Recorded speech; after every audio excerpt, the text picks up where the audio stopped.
Saudara-saudara yang dikasihi Tuhan, firman Tuhan pagi ini terambil dari Matius 26 ayat 1 sampai 5. Demikian bunyi firman Tuhan. Pemberitahuan keempat tentang penderitaan Yesus, rencana untuk membunuh Yesus. Setelah Yesus selesai dengan segala pengajarannya itu, berkatalah ia kepada murid-muridnya, "Kamu tahu bahwa 2 hari lagi akan dirayakan Paskah, maka Anak Manusia akan diserahkan untuk disalibkan. Pada waktu itu berkumpullah imam-imam kepala dan tua-tua bangsa Yahudi di istana imam besar yang bernama Kayafas, dan mereka berunding suatu rencana untuk menangkap Yesus dengan tipu muslihat dan untuk membunuh dia. Tetapi mereka berkata, jangan pada waktu perayaan, supaya jangan timbul keributan di antara rakyat."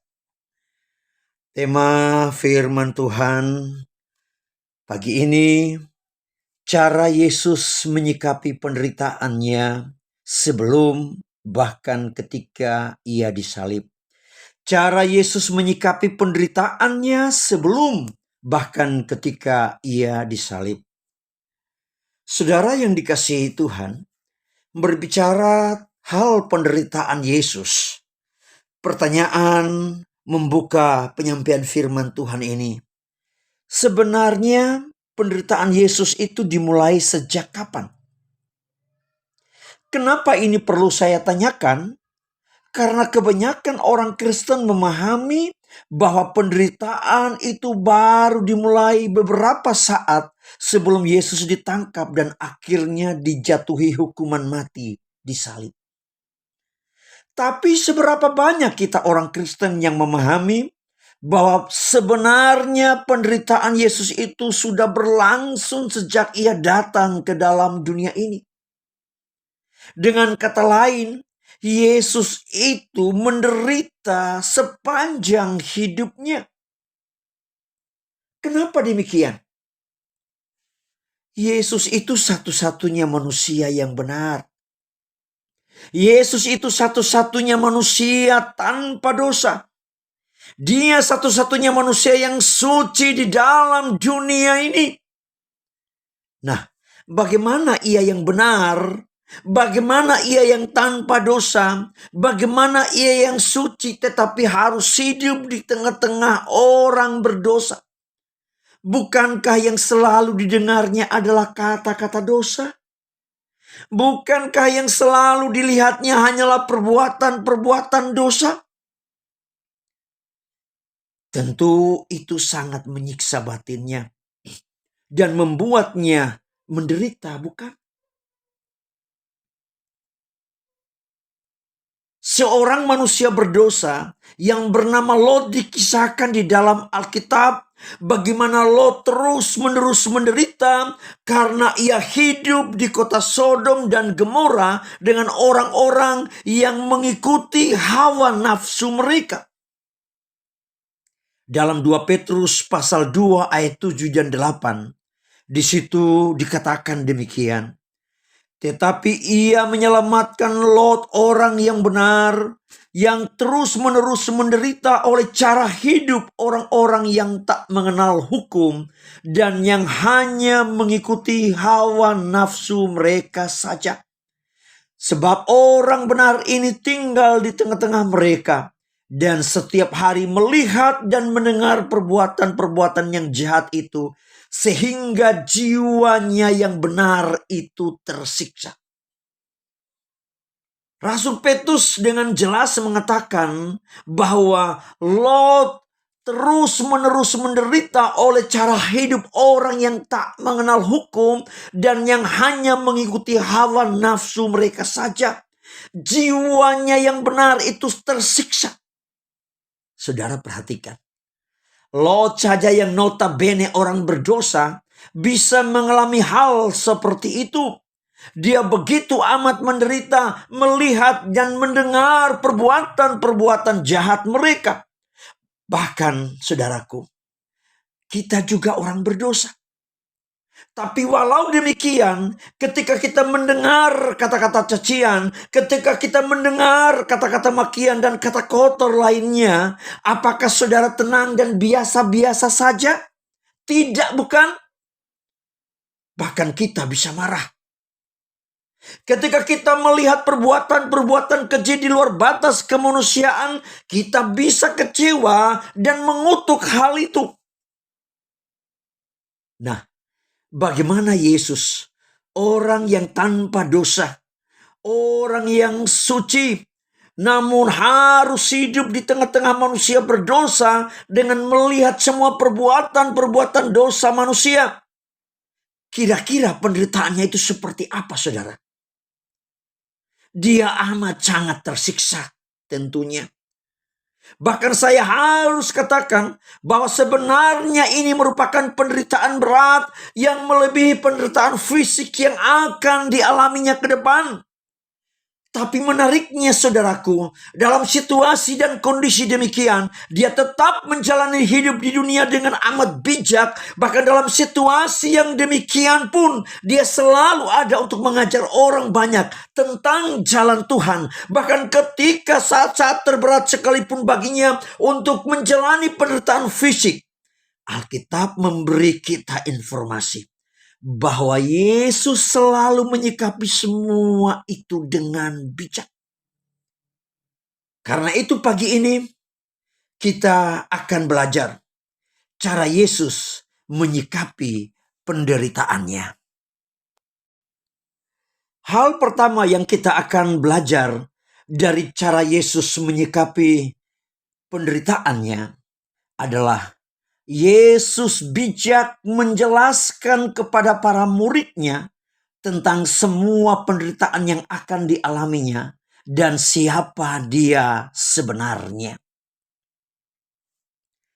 Apa yang terlintas di benak saudara? Atau bagaimana pula perasaan saudara ketika seseorang yang begitu dekat dengan saudara menyampaikan perihal penderitaan yang akan dialaminya? Bahkan sampai kepada bagaimana nantinya ia akan mati. Saudara bisa saja bengong. Saudara bisa saja tercengang. Saudara bisa saja merasa iba, prihatin, kasihan, dan bahkan bisa berusaha untuk meyakinkan dia bahwa hal itu tidak mungkin terjadi. Karena itu jangan berpikir seperti itu. Hal-hal seperti ini bisa kita lakukan dan bisa ada di dalam kehidupan setiap kita. Dalam kebersamaan Yesus dengan para muridnya, rupa-rupanya terjadi juga hal demikian. Kitab Injil, secara khusus Injil Sinoptik, menceritakan hal ini. Bahkan lebih khusus lagi Injil Matius mencatat 4 kali Yesus memberitahukan penderitaan yang akan dialaminya kepada para muridnya. Pertama, itu dicatat oleh Matius di dalam Matius pasal 16 ayat 21 sampai ayat 28. Dan di ayat 21 Matius mencatat demikian. Sejak waktu itu Yesus mulai menyatakan kepada murid-muridnya bahwa ia harus pergi ke Yerusalem dan menanggung banyak penderitaan dari pihak tua-tua, imam-imam kepala, dan ahli-ahli Taurat, lalu dibunuh. Pemberitahuan kedua itu dicatat oleh Matius di dalam Matius pasal 17 ayat 22 sampai 23. Dikatakan pada waktu Yesus dan murid-muridnya bersama-sama di Galilea, ia berkata kepada mereka, Anak manusia akan diserahkan ke dalam tangan manusia dan mereka akan membunuh dia. Pemberitahuan ketiga dicatat oleh Matius dalam Matius pasal 20 ayat 17 sampai 19. Ia memanggil ke-12 muridnya tersendiri dan berkata kepada mereka, Anak Manusia akan diserahkan kepada imam-imam kepala dan ahli-ahli Taurat, dan mereka akan menjatuhi dia hukuman mati, dan mereka akan menyerahkan dia supaya dia diolok-olok, disesah, dan disalibkan. Dan pemberitahuan yang keempat dicatat oleh Matius dalam Matius pasal 26 ayat 1 sampai ayatnya yang kelima. Di dalam ayat 1 dan ayat yang kedua dituliskan demikian. Berkatalah ia kepada murid-muridnya, kamu tahu bahwa 2 hari lagi akan dirayakan Paskah, maka Anak Manusia akan diserahkan untuk disalibkan. Saudara, pemberitahuan Yesus ini menunjukkan bahwa semua yang akan terjadi pada Yesus itu sudah ada dalam pengetahuannya. Dia tahu persis apa yang akan dialaminya. Dia tahu persis juga semua penderitaan yang akan ditimpakan kepadanya. Dia juga tahu keputusan akhir apa yang akan dijatuhkan padanya, yaitu hukuman mati dengan disalibkan.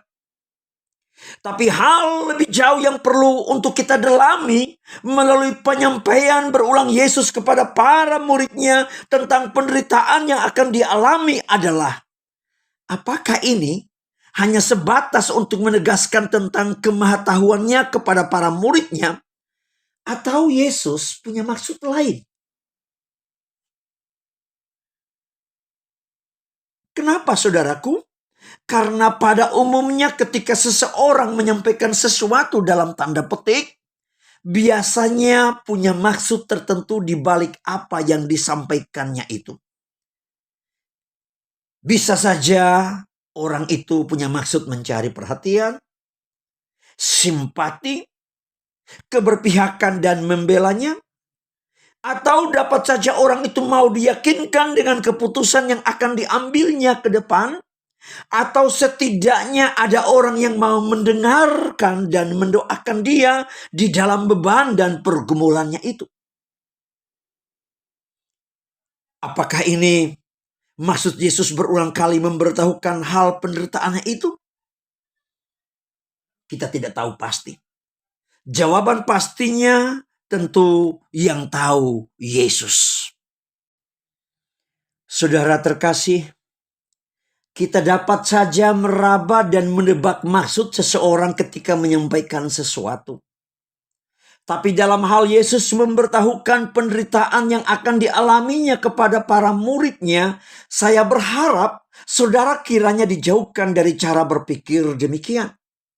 Karena harus saya tegaskan bahwa itu sama sekali bukan merupakan maksud Yesus ketika ia membeberkan perihal penderitaan yang akan dialaminya itu. Itu sama sekali bukan maksud Yesus. Kenapa saya katakan bahwa hal itu sama sekali bukan maksud Yesus? Hal ini terlihat melalui beberapa hal. Hal pertama, saudaraku, teguran keras Yesus kepada Petrus atas tanggapannya terhadap penyampaian pertama Yesus ihwal penderitaan yang akan dialaminya, yang dicatat dalam Matius 16 ayat 21 sampai ayat 23. Pada pemberitahuan pertama Yesus kepada para muridnya tentang penderitaan yang akan dia tanggung dari pihak tua-tua, imam-imam kepala, dan ahli-ahli Taurat, salah seorang murid yang bernama Petrus menyatakan perasaan hatinya. Dia menarik Yesus dan menegur Yesus. Kemudian dia berkata di dalam ayat Matius pasal 16 ayat 22. Tuhan, kiranya Allah menjauhkan hal itu. Hal itu sekali-kali takkan menimpa engkau. Petrus dia tarik Yesus dan menegur Yesus. Dia bilang, kiranya Allah menjauhkan hal itu. Hal itu sekali-kali takkan menimpa engkau. Kalau kata-kata itu dilontarkan kepada kita, kepada saudara dan saya yang berada dalam situasi Yesus, maka tentu kita akan merangkulnya dan berterima kasih. Kita senang karena kita punya teman yang baik. Tapi saudaraku, apa reaksi Yesus ketika mendengar perkataan Petrus? Benarkah Yesus bangga dengan ungkapan perasaan hati Petrus itu? Apakah Yesus bilang, terima kasih Petrus muridku, engkau begitu peduli padaku. Saya bersyukur punya murid seperti engkau. Engkau sungguh baik dan begitu memahami saya. Adakah hal-hal demikian yang dikatakan Yesus kepada Petrus? Tidak. Saya tegaskan tidak. Alkitab mencatat sebaliknya, saudaraku. Yesus dengan tegas dan keras menegur Petrus. Dalam Matius 16 ayat 23 dikatakan, enyahlah iblis, engkau suatu batu sandungan bagiku, sebab engkau bukan memikirkan apa yang dipikirkan Allah, melainkan apa yang dipikirkan manusia. Dalam jawaban Yesus kepada Petrus itu terlihat jelas bahwa maksud Yesus memberitahukan kepada murid-muridnya tentang penderitaan yang akan dialaminya bukan agar mereka bersimpati kepadanya dan mau menolong menghindarkan dirinya dari penderitaan salib itu. Itulah sebabnya, saudaraku, Yesus dengan keras menegur Petrus. Enyahlah iblis, engkau batu sandungan bagiku. Engkau bukan memikirkan apa yang dipikirkan Allah. Karena memang itu bukanlah maksud Yesus. Itu bukanlah alasan Yesus untuk menyampaikan berulang kali perihal penderitaannya kepada mereka. Hal yang kedua, kenapa saya katakan bahwa Yesus menyatakan berulang kali kepada para murid bahwa ia akan menderita, bukan untuk mendapat simpati atau empati mereka, keberpihakan mereka untuk membelanya dan menghindarkan dirinya dari penderitaan salib. Kalau yang pertama, itu terlihat dalam teguran keras Yesus kepada Petrus atas tanggapannya terhadap penyampaian pertama Yesus, ihwal penderitaan yang akan dialaminya. Yang kedua adalah teguran keras Yesus kepada Petrus atas tindakan menggunakan pedang seolah untuk melindungi Yesus. Hal ini dapat kita baca di dalam Matius pasal 26 ayat 47 sampai ayat 56. Ketika Yudas, salah seorang murid Yesus, datang bersama serombongan besar orang-orang yang membawa pedang untuk menangkap Yesus, apa reaksi Petrus yang ada bersama Yesus saat itu? Matius mencatat bahwa Petrus menghunus pedang dan memotong putus telinga seorang hamba imam besar. Dalam Matius 26 ayat 51 dikatakan, tetapi seorang dari mereka yang menyertai Yesus mengulurkan tangannya, menghunus pedangnya, dan menetapkannya kepada hamba imam besar sehingga putus telinganya. Matius hanya mencatat seorang dari mereka, seorang dari para murid saat itu, dan tidak menyebutkan namanya. Matius juga hanya menyampaikan, yaitu menetapkan kepada hamba imam besar sehingga putus telinganya. Tidak menyebutkan siapa nama hamba imam besar itu dan telinga sebelah mana yang putus. Tetapi hal itu dengan jelas disampaikan oleh Yohanes dalam Yohanes pasal 18 ayat 10. Lalu Simon Petrus yang membawa pedang, menghunus pedang itu, menetapkannya kepada hamba imam besar dan memutuskan telinga kanannya. Nama hamba itu Malkus.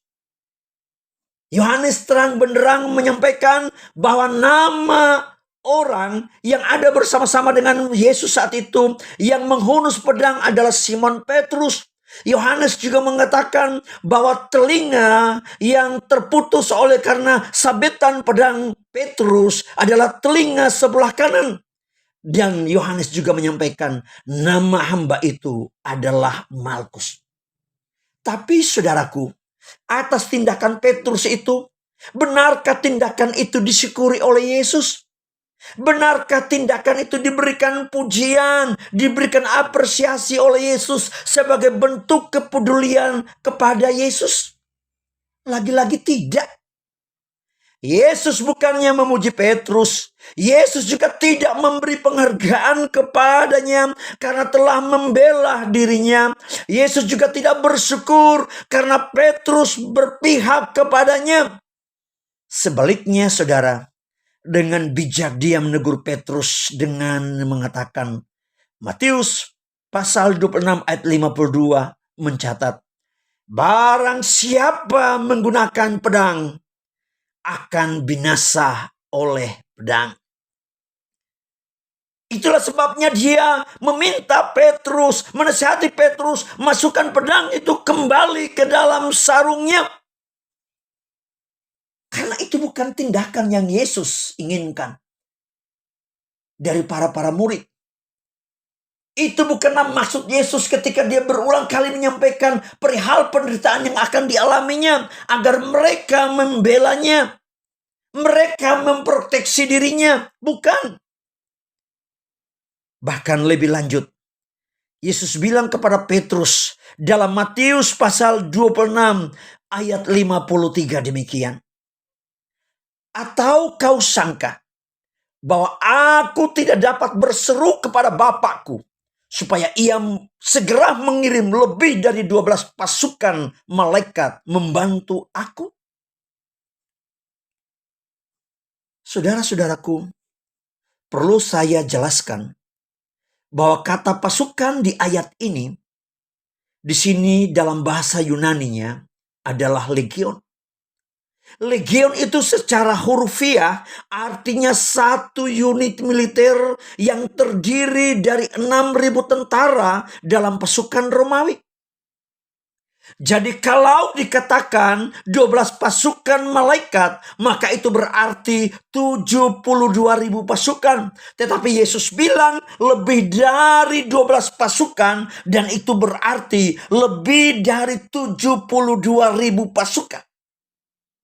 Dan tahukah saudara, bahwa berdasarkan catatan Alkitab, dalam 2 Raja-Raja 19 ayat 35 dan Yesaya 37 ayat 36, satu malaikat Tuhan mampu mengalahkan 185.000 tentara Asyur dalam satu malam.